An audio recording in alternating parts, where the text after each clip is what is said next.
presented by Vidyanand Music. Music by Kanchan Raj, Hajipur Vaisali. अखिया बा खूबसूरत लागे मंदिर के मूरत देहे। हाय अखिया बा खूबसूरत लागे मंदिर के मूरत देहे। महंगों में शोभे मन टीका, महंगों में शोभे मन टीका, कोई सबके हो फीका दे। अखिया हाय अखिया अखिया बा खूबसूरत लागे मंदिर के मूरत देहे। अखिया बा खूबसूरत लागे मंदिर के मूरत देहे।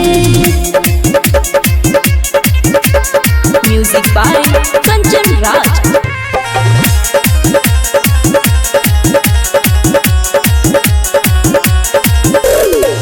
उमर सबहबे 16 साल रे, नीली नीली अखिया बहदे कमाल रे।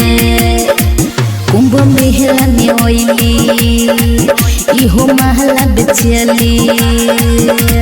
कुंभ मेला झमकइली, कुंभ मेला झमकइली, पूरा मेला के हिलइली रे।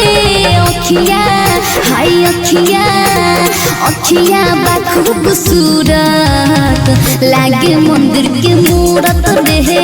अखिया बा खूबसूरत लागे मंदिर के मूरत देहे। Music by Kanchan Raj.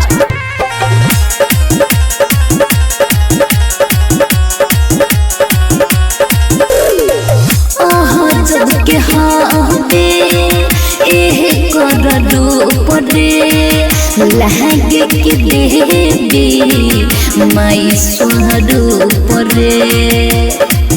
एकर हबे न जो रूप से लहगे चको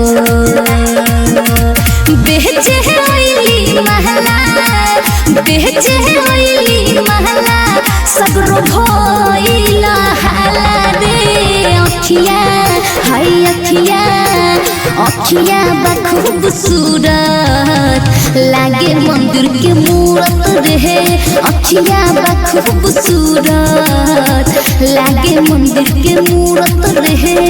प्रेजेंट बाय विद्यानंद म्यूजिक।